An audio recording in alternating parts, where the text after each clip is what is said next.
अब इसी पीरियड में मानो किसी डेमो अकाउंट वाले ने बिग पे 1 लाख रुपए लगा दिए, फिर भी हारेगा स्मॉल ही, क्योंकि उसके पैसे रियल मनी नहीं है, वे जस्ट नंबर्स हैं। देखो भाई, अगर आपने ये पूरा वीडियो देख लिया ना तो कभी लॉस नहीं होगा, ये मेरी गारंटी है। आधा अधूरा वीडियो मत देखना, क्योंकि आधा अधूरा देखने से कोई फ़ायदा है नहीं। आपने देखा होगा बहुत से लोग कहते हैं कि 3 इस्तेमाल के बाद बिग आता है, 4 इस्तेमाल के बाद बिग आता है। बहुत से कहते हैं कि 2 इस्तेमाल के बाद 2 बिग आते हैं। बहुत लोग कहते हैं कि 2 जीरो के बाद स्मॉल आता है। तो भाई ऐसा कुछ नहीं होता है, क्योंकि मैंने 1.5 साल के अंदर 1 स्मॉल के बाद भी बिग देखा है, 2 स्मॉल के बाद भी देखा है, 3 के, 4 के, 5 के, 6, 7, 8, 9, 10, 11, 12 ऐसे सबके बाद बिग देखा है। और ऐसे ही हर वो कंडीशन देखी है जो हो सकती है। तो सवाल ये है कि ये बिग स्मॉल फिर आते कैसे हैं। देखो, इनका क्या होता है, जैसे कोई पीरियड चल रहा है और उसमें लोग पैसा लगा रहे हैं। अब मान लो बिग पे टोटल 14,000 रुपया लगाया गया और स्मॉल पे 6,000 लगाया गया। मैं ये टोटल बता रहा हूँ, जितने लोगों ने पैसा लगाया उन सबका पैसा मिलाकर बता रहा हूँ। और जैसा बिग स्मॉल का पैटर्न होता है बिल्कुल वैसा ही रेड ग्रीन का भी पैटर्न होता है। इवन नंबर भी उसी स्ट्रेटजी पर काम करते हैं, तो उन्हें भी साथ ही समझ लेते हैं। तो मानो रेड पे 6,000 लगाए गए और ग्रीन पे 4,000 लगाए गए। अब सारा पैसा लग चुका और काउंटडाउन स्टार्ट हो गया। तब इस ऐप का बोट ये देखता है कि पैसा बिग स्मॉल पे ज़्यादा लगा है या रेड ग्रीन पे। उसने देखा कि बिग स्मॉल पे ज़्यादा लगा है, तो वो पहले बिग स्मॉल का रिजल्ट डिक्लेयर करता है। इसके लिए वो देखता है कि पैसा बिग पे ज़्यादा लगा है या स्मॉल पे ज़्यादा लगा है। उसने देखा बिग पे 14,000 लगा है और स्मॉल पे 6,000 लगा है, तो वो बिग को हरा देगा और स्मॉल को विन देगा। अब देखेगा रेड ग्रीन में क्या मसला है, तो इसमें रेड पे ज़्यादा है 6,000 और ग्रीन पे है 4,000, तो ये रेड को हराएगा और ग्रीन को जिताएगा। अब ये क्या देने वाला है, स्मॉल और ग्रीन। तो स्मॉल मतलब ऊपर वाले नंबर और ग्रीन मतलब उनमें ऑड नंबर्स, माने 1 और 3। अब वो 1 और 3 में से ही कोई नंबर देगा जिस पर पैसे कम लगे होंगे। अब कुछ लोग बोलेंगे ये ऐप वाले ऐसा क्यों करते हैं, जिस पर ज़्यादा लगा हो उसी को क्यों हरा देते हैं। ये ऐप वाले इसलिए ऐसा करते हैं क्योंकि अगर ज़्यादा वाले को हराएंगे तो कम वाले को दोगुने करके दे देंगे, लेकिन अगर ज़्यादा वाले को जिता दिया तो उसे पैसे दोगुने करके कहाँ से देंगे।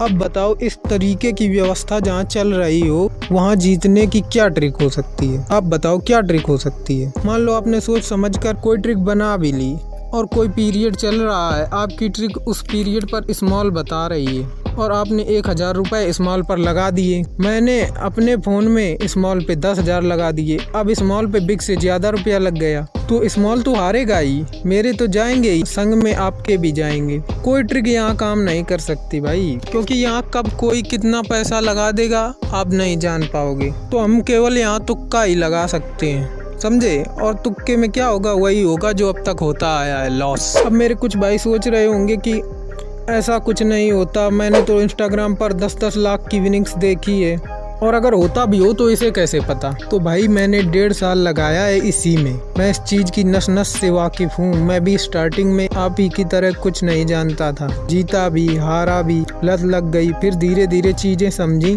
सब पता चल गया। बहुत से लोगों से बात की जो इसमें पहले से लगे हुए थे, किसी ने सच्चाई छिपाई, किसी ने सच्चाई बताई भी। लोगों ने मुझे एजेंट वर्क के लिए भी ऑफ़र किया, लेकिन मैंने ये कहकर मना कर दिया कि जीतना इसमें किसी को है नहीं, तो मैं क्यों किसी को फंसाऊं, क्यों किसी लड़के का पैसा डुबाऊं। जो मेरे साथ हुआ वो क्यों किसी के साथ करूं, क्योंकि मैं जानता हूं अमीरों के बच्चे नहीं खेलते ये सब, क्योंकि उन्हें कमी ही नहीं है किसी चीज़ की। मिडिल क्लास लड़के सोचते हैं कि मुझे पापा से पैसे न मांगने पड़े, अपनी पढ़ाई के लिए, अपने फ़ोन के लिए, अपने कपड़ों के लिए मैं खुद से पैसे इकट्ठे करूँ और मैं उनके पैसे उल्टा खा जाऊँ। क्यों खा जाऊँ, इसलिए मैंने एजेंट वर्क नहीं किया। अब इंस्टाग्राम वाली 10 लाख की विनिंग्स का राज सुनो। वो पैसे जिस अकाउंट से लगाए जाते हैं वो डेमो अकाउंट होता है। आप लोग सोच रहे होंगे कि डेमो अकाउंट तो कलर ट्रेडिंग में होता ही नहीं है। होता है, लेकिन केवल एजेंट्स को दिया जाता है। मेरे को भी मिल रहा था जब मुझे एजेंट वर्क का ऑफर आया था। उसमें ऐसा होता है कि आप जितना चाहो उतना उसमें पैसा डाल लो फ्री में। जैसे ही आप रिचार्ज पे क्लिक करोगे तो तुरंत पैसे ऐड हो जाते हैं, पेमेंट वगैरह नहीं करना होता है। और जैसे ही विड्रॉ पे क्लिक करोगे वैसे ही पैसे कट जाते हैं। विड्रॉल कंप्लीटेड लिख के आ जाता है, लेकिन वे पैसे आते कहीं नहीं हैं। और ऐसे ही जब उस अकाउंट से बेट लगाई जाती है तो उसके पैसे ऐड नहीं होते हैं, ना उससे पीरियड पर कोई फर्क पड़ता है। मतलब अगर किसी पीरियड में रियल प्लेयर्स ने कुल मिलाकर 1000 रुपये बिग पे लगाए और स्मॉल पे 2000 लगा दिए तो कौन हारेगा? स्मॉल हारेगा ना, क्योंकि उस पे 2000 लगे हैं। अब इसी पीरियड में मानो किसी डेमो अकाउंट वाले ने बिग पे 1 लाख रुपए लगा दिए, फिर भी हारेगा स्मॉल ही, क्योंकि उसके पैसे रियल मनी नहीं है, वे जस्ट नंबर्स हैं। मेरे पास अब डेमो अकाउंट नहीं है, नहीं तो आपको दिखाता। और भाई वे लोग मुझे देंगे भी क्यों, मैं तो उनकी दुकान बंद कर रहा हूँ। लेकिन मैं आशा करता हूँ कि ऐसे भी आपको आइडिया हो गया होगा कि कलर प्रेडिक्शन आखिर काम कैसे करता है, ये लाखों की विनिंग्स कहाँ से आती हैं, कैसे ये एजेंट्स और प्रोमोटर्स हमें चूना लगाते हैं। और जब इसमें जीतने की कोई संभावना है नहीं तो मैंने तो छोड़ ही दिया। आपका आपके हाथ में है, छोड़ते हो कि खेलते हो। मेरा फर्ज बताने का था तो बता दिया। बाकी जिसने सच्चाई जानकर ये छोड़ने का फैसला किया हो तो कमेंट करके जरूर बताना। और जिसको लत लग चुकी है, छोड़ नहीं पा रहे, मन कहता है कि बस एक बार और रिचार्ज कर लें, तो ये वाला वीडियो देखो जाके। यहाँ मैंने अपनी कहानी का रियल एग्जाम्पल देकर समझाया है कि ये लत कितनी खतरनाक है और इसे मैंने कैसे छोड़ा। फ्यूचर में मैं इसके लीगल इशूज, हेल्थ इशूज जैसे सीरियस टॉपिक्स पर भी वीडियो बनाऊंगा, तो हमारे चैनल को सब्सक्राइब जरूर कर लें। और आपका जो दोस्त इसमें फंसा हो उसे भी ये वीडियो शेयर जरूर करें, ताकि वो भी समय रहते इस दलदल से निकल जाए।